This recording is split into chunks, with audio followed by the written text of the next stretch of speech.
Hello everyone. A couple days ago I posted a video about a thrift store find, and an old cash box, and if you've seen the video I was going to turn this into a pen box, and that's precisely what I've done. Um, I'm just going to show you what I did. So one of the first things I did was give it a good wash. There was some old paint. This is an old box, I think, and it's been through the wars or been used, and some of the paint had been chipped off, and somebody had attempted to touch up the paint using a flat black paint. And anyway, I washed it off. It was essentially acrylic, and you can see the tin under the paint, and I really like that more than just the attempted touch-ups. I love finding things like this. They're kind of there's a bit of history to them, and anyway, so you open it up, and I've done some work. Oops, I flipped everything out. And I've added a couple things to it, namely my junk. Or my pens. Let's call them pens. So the first thing I did was, let me just show you.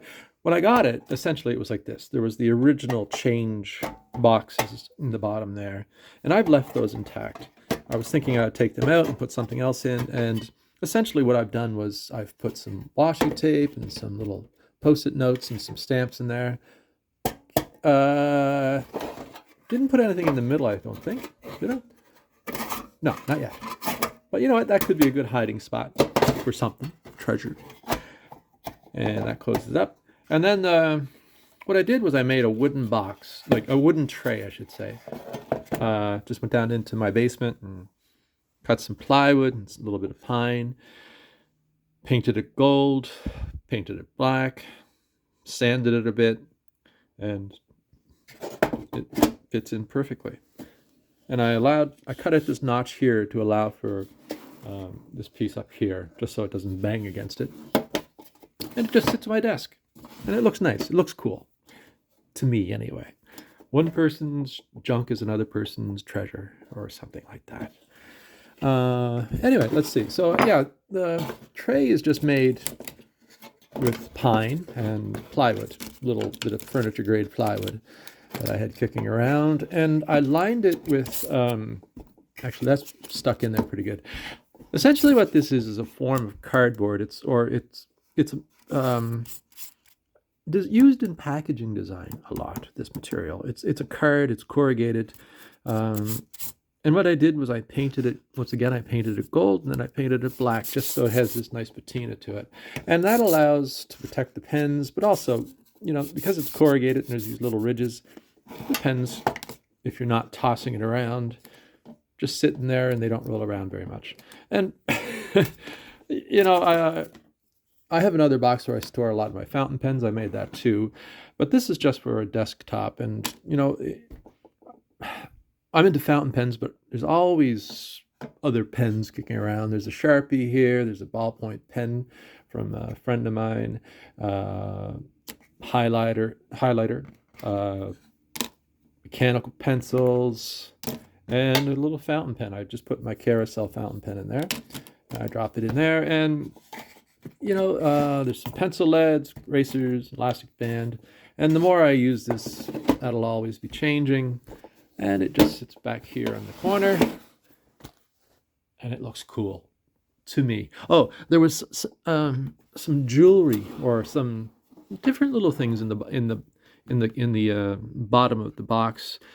There was an old brooch, and there were some buttons, and there were some beads that somebody said were mourning beads. I'll have to check that out. That's kind of what I think they were too. And there was some old hairpins, and I've kept all that. And what I did was I glued on one of the broken brooches to where there was a keyhole here originally, but the lock was gone. So I just glued that on. It doesn't really match up, but it looks kind of good, better than a gaping hole. And yeah. So there you have it. Part of the fun of being into fountain pens is adapting things like this to be used, you know. A lot of people, and I myself included, I use cigar boxes, and I've made a pen case for myself and other people too, some friends and things. And you know, it's part of the fun, you know, accumulating. I shouldn't say we accumulating. Yeah, it's part of the fun of collecting and having a hobby where you find things and you use them and you upcycle them and you recycle them, and sometimes you give them away and sometimes you keep them, and sometimes they become junk boxes or in this case a pen case, or a pencil case, or whatever you call it. But it's nice to have on the desk. It looks good. uh, it's a fun thing. I'm always on the hunt for cool things like that. I like going to thrift stores. I find it clears my mind in a weird way. And so anyway, I hope you liked the video, and it's just an update of what the box turned into and how I've utilized it. And anyway, if you like the video, give it a thumbs up, and if you're new around here, I invite you to subscribe to the channel and let me know, like, have you ever found a pen case, you know, something like this that you could use for a pen case? Have you found really interesting cigar boxes, antique cigar boxes, or antique tool cases, or you know, different things like that that you can adapt to be part of your pen collecting hobby? So anyway, I hope you have a great day, and I'll talk to you soon. Thanks a lot. Bye bye.